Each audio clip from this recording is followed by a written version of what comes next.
Hello, Math 2, here we go. Just to let you know, we are on page N4. We're doing a lot of this work today on these graph pages, so you're going to have to pay attention to which page we're on. We are on page N4, and I just want to take a couple minutes. If you had trouble on last night's homework on reviewing setting up an arithmetic sequence and a geometric sequence. If you remember it, fabulous. Fast forward, skip through this, and you're good to go. But if you would like some review, here we go. So we're going to review arithmetic sequences,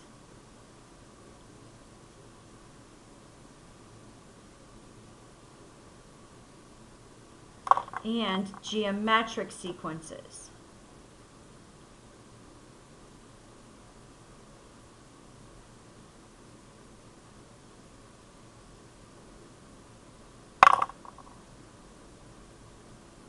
An arithmetic sequence is when we are adding or subtracting between the terms.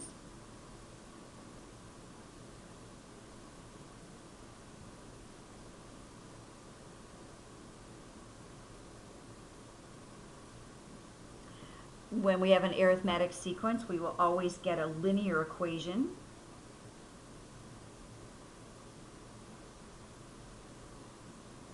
And that linear equation can be written in the form of y equals sum mx plus b, which is called slope-intercept form. And it's slope-intercept form because this m right here tells us the slope, or common difference,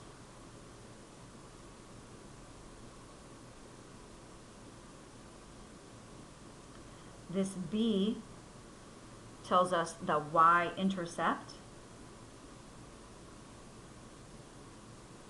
or the value of term 0.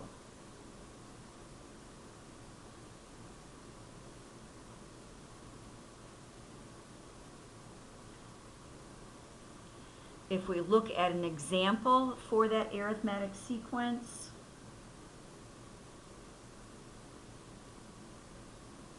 we'll just make a table of values here.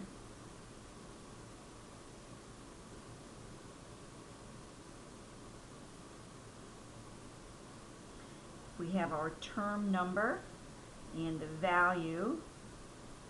Let's go 1, 2, 3, 4, 5. Value, I'm telling you this information, 21, 35, 49. And I want you to figure out term 4 and term 5, and then also write the equation.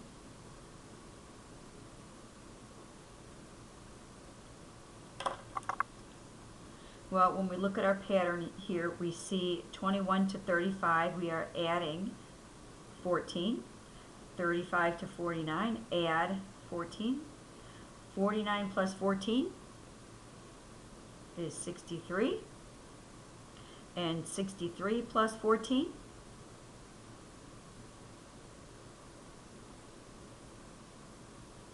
is 77.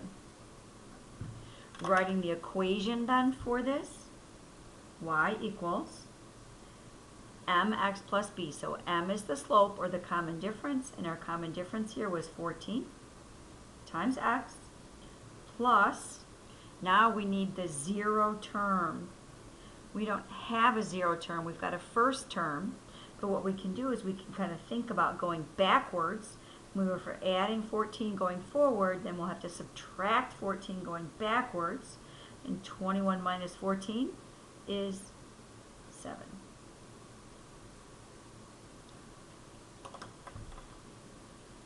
Taking a look at geometric sequences, an arithmetic adds or subtracts between terms. A geometric is going to multiply or divide between terms.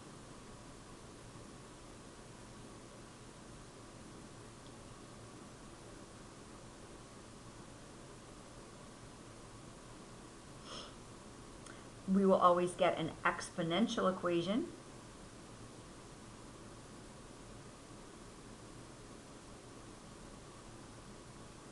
And that exponential will always be in this form of y equals sum a times b to the x.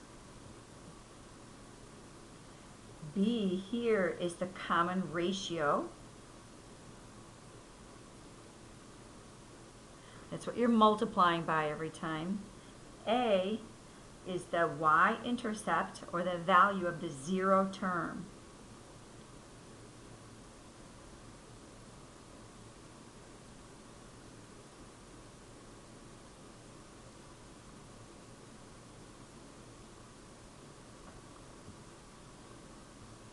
If we set this one up,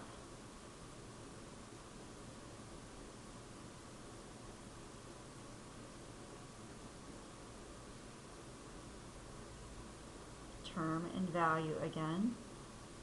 Let's see, we have 1, 4, 2, negative 12, 3, positive 36. I want you to figure out what the fourth term is and the fifth term.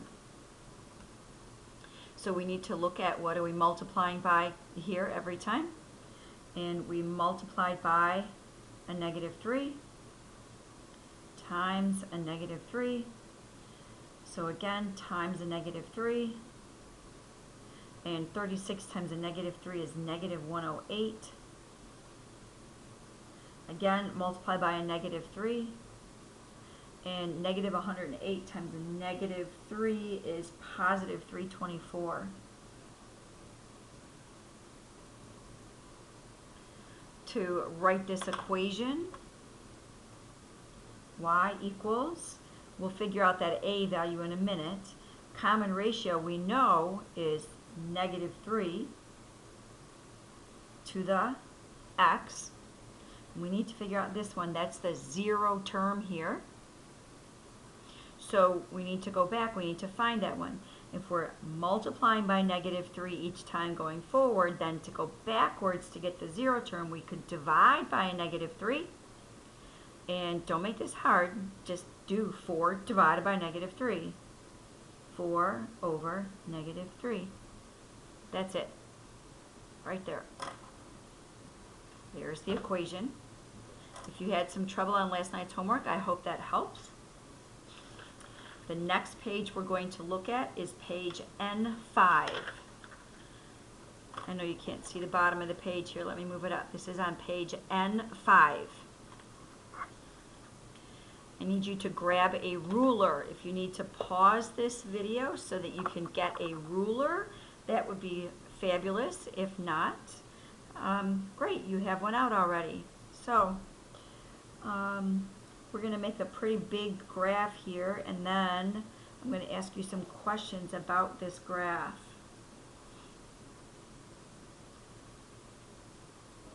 If at any time you need to pause this video to catch up with me because I am going kind of fast here, then please do so.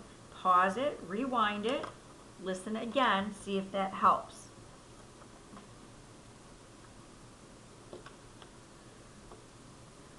Alright, my scale along the bottom is just counting off by ones, but I'm only going to mark it every 3.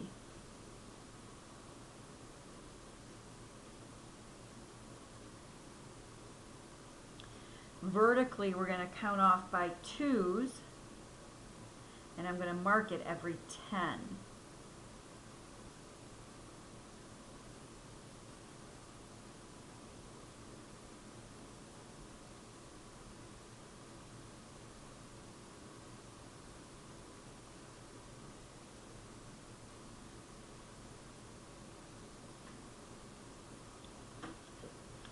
Again, if you need to pause this to stop and catch up, then please do so.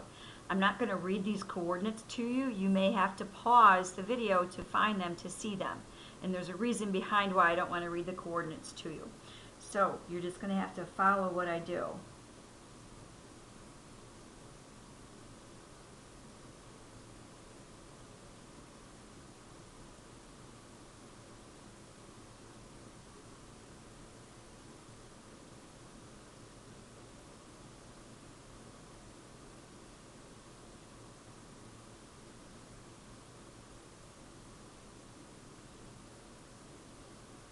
I know I'm off the screen. I'll move it down just a moment.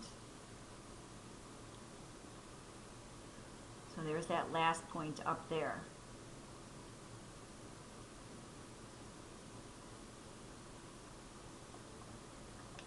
And if you can kind of follow where that is. I'll tell you that one because it's hard to see because it's not on the scale. That's at 9 is this way. And then you can read what that y coordinate is up there. All right, once you have that, could you please go ahead and sketch a nice curve in here?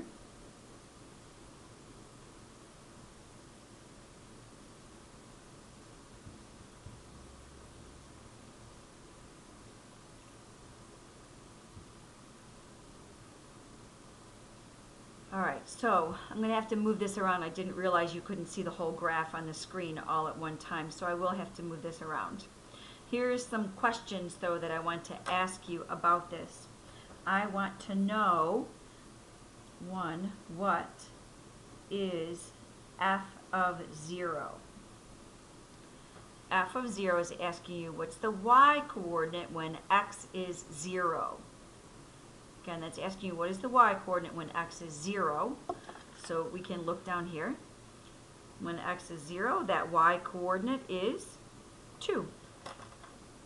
So y is 2, or f of 0 is 2. I want to know now, what is f of 6? So what's the y value when x is 6?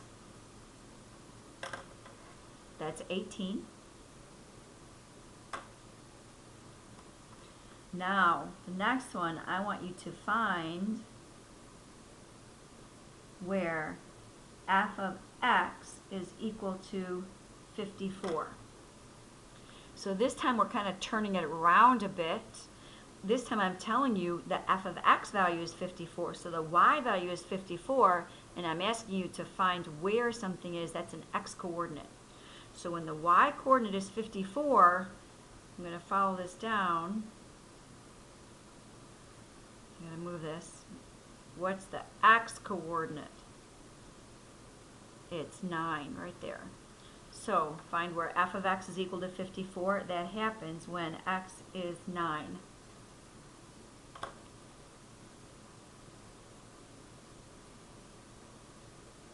I want you to find also where f of x is equal to 18. Where is f of x equal to 18? All right, again, I'm telling you the y coordinate is 18. What's the x coordinate? 6. And one last one. Find where f of x equals 6.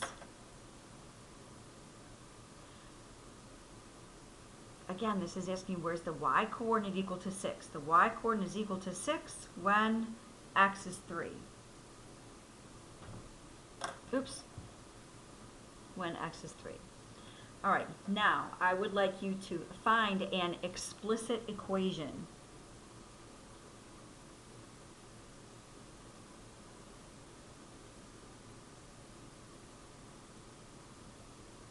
Find an explicit equation. So we want a y equals, okay, starting value.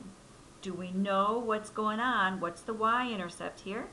When x is 0, y is 2, so we know where to start that. Then we have something that we multiply by each time to the x. And we actually can't tell what that is in here because I'm only giving you points every 3 units. So what we need to do actually is to make a table of values.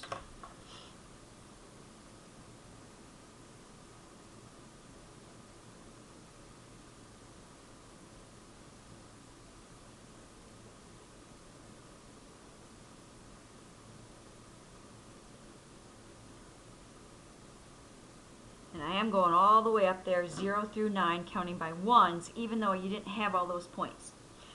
0 we did know, that was 2. 1 we don't know, 2 we don't know, 3 we know is 6.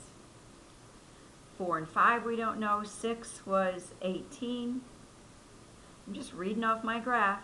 9 was at 54. And now we kind of have to figure out what we're multiplying by every time. How do we get from here to here, and then there to there? It's very similar to what we did yesterday. And we're just going to do this 6 divided by 2, which is 3. And then how many changes were there? There were 3 changes, so we have x cubed equals 3, and x equals the cube root of 3. You do not need to get a decimal for that. That's the common ratio. That's what you're multiplying by every time. So that number is just going to go right up in here, cube root of 3.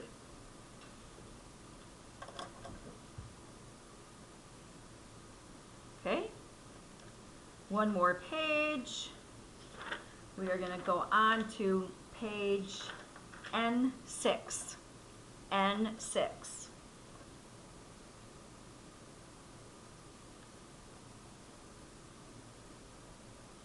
Page N6. All right, on this page we are going to talk about some exponent rules.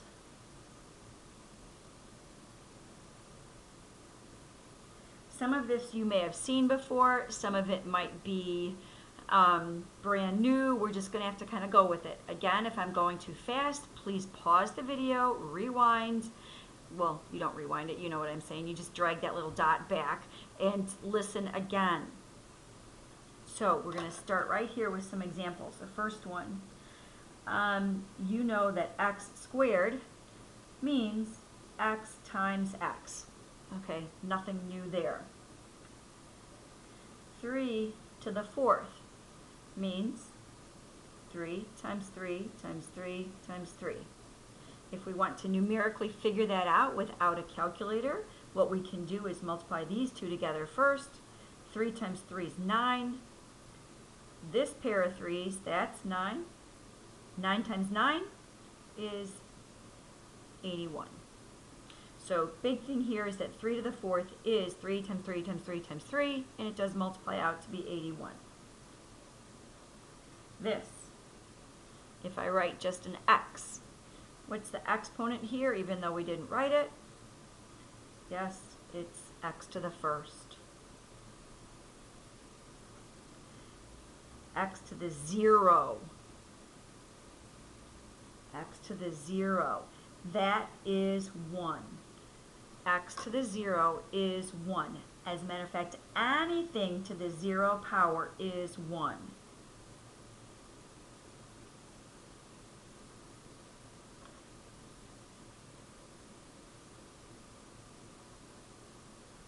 Anything to the 0 power is 1. So, if we look at this one, I'm going to put it over here. 6 to the 0 power is 1. That's it. 6 to the 0 power is 1. There's basic exponents. Now, let's take a look at multiplying things with exponents. So if we have x squared times x to the 4th, what does that mean? X squared means x times x. We're going to multiply that by x to the 4th, which is x times x times x times x. And we have, then, when we multiply all this together, 1, 2, 3, 4, 5, 6. We have x to the 6th. Let's look at this one. X cubed times x to the 4th. Can we kind of imagine what's going on here and figure this out without having to write all the x's? This would be 3 x's multiplied together, times this one would be 4 x's multiplied together. So how many total x's would we have? 7. So the rule here, when you're multiplying things with exponents, we can just add the exponents. So we have x to the a times x to the b. That is x to the a plus b. When multiplying things with exponents, We keep the base the same and add the exponents. Keep the base. So this is on multiplying. Keep the base, add the exponents.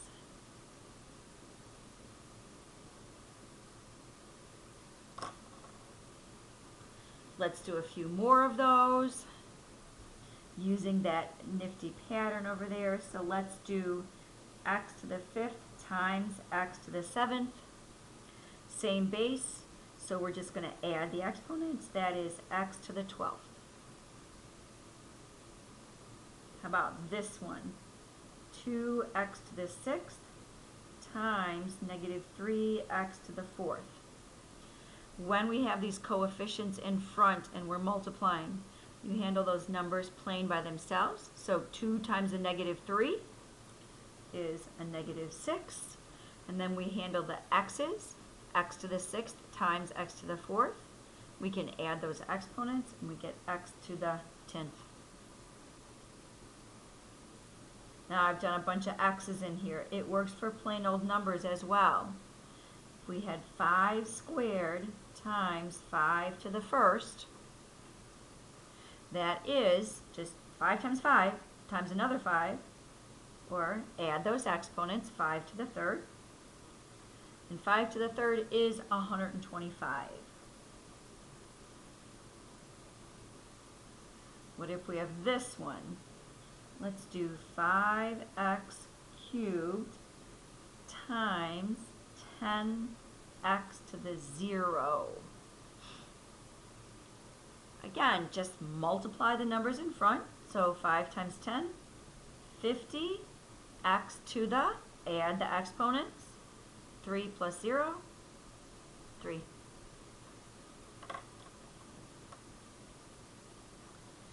Okay, so we've handled some multiplying, gotten exponents in general, gotten a 0 exponent. There are such things as negative exponents, so we need to talk about those as well. X to the negative 2 is defined as being 1 over x squared. A negative exponent moves the base from a numerator to a denominator. It puts that base in the denominator. Negative exponent puts the base in the denominator.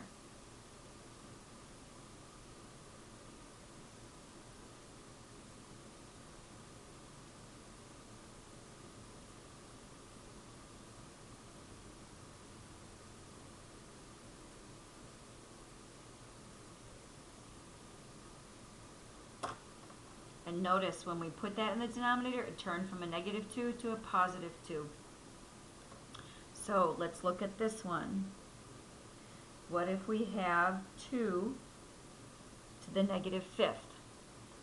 Well, let's rewrite that. That would be 1 over 2 to the positive 5th. All right, that's 5 2s, so we can kind of use our fingers to multiply by 2 here. So 2, we need 5 of these multiplied together. So 2 times 2 is 4, times 2 is 8, times 2 is 16, times 2 is 32. And yes, I would expect you to be able to do that without a calculator. That is 1 over 32. How about this one? 6 to the negative 2. That is 1 over 6 squared, which is 1 over 36. All right, now let's pick up some dividing. We haven't done any dividing yet. I need another color, hold on. Purple sounds good. Let's do this one. What if I have x to the 5th divided by x to the 2nd? Well, if we write that out, that's x times x times x times x times x divided by just an x times an x. And then we can cancel one x on the top with one x on the bottom, another x on the top with another x on the bottom, and then everything on the bottom is gone, So we are just left with an x cubed up in the top. X cubed. Do you see how you could have gotten from that original problem down to that answer without writing all that stuff out? What did we do? We just subtracted the exponents. So let's see if we can get this one. Let's do x to the 7th divided by x to the 3rd. We just subtract the exponents, so that would be x to the 4th. What if I have x to the a over x to the b? We're, again, same base, we're just going to subtract the exponents, so this is x to the a minus b. X to the a minus a b. So, multiplying, we added the exponents. Dividing, we're going to subtract the exponents.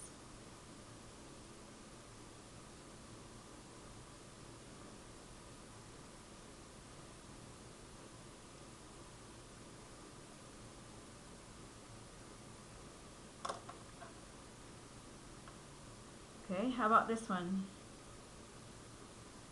Let's do 3 to the 10th divided by 3 to the 6th. Base stays the same, just like these x's stayed the same, so that's 3 to the 10 minus 6. 3 to the 4th. Oh, we figured that out a while ago. Do you remember what it is? It's all the way back up there at number 2. 3 to the 4th is 81. How about this one? X to the 1st divided by x cubed.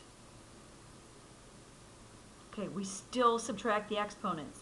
1 minus 3 is negative 2. So we have x to the negative 2, but then we want to get rid of our negative exponents, so we're just going to rewrite that back as 1 over x squared and get rid of that negative exponent. And write that back as a fraction. How about this one?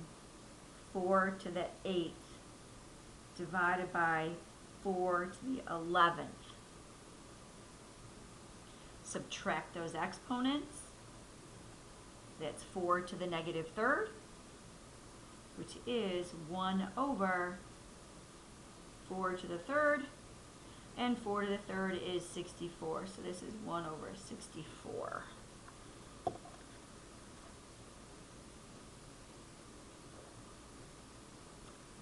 Okay, oh, how about this one? 3x to the 9th over 6x to the 4th. When we have numbers in front, we just simplify that fraction, and 3 over 6 would simplify to be 1 over 2. Then we handle the exponents like normal. Subtract the exponents here, so that's an x to the 5th. You do not have to write that 1. You could write this purely as x to the 5th over 2. Last one here. It's a doozy. 2x squared times 5x cubed all over 4x. That's got everything in it. Let's multiply the numerators.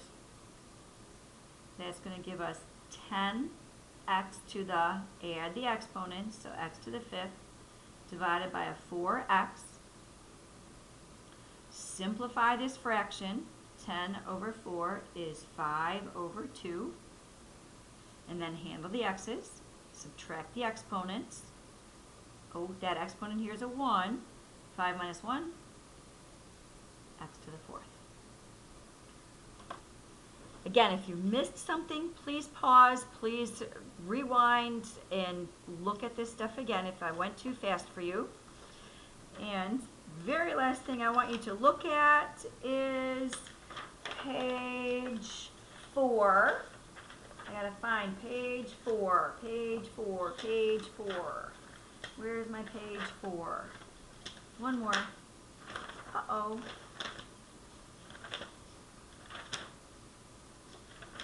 Uh-oh.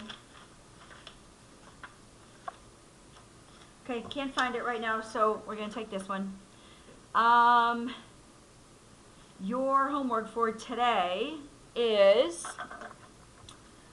pages 5 and 6. Pages 5 and 6. Oops, that's a 5 up here. Page 5, 6 through 11. Page 6, 15 to 20. Plus, there is an exponent rule worksheet for you. Either Mrs. Walker or the substitute will pass that out to you. So due on Friday is page 5, 6 through 11, and page 6, 15 through 20, plus an exponent rule worksheet. Thank you for listening. Have a nice day.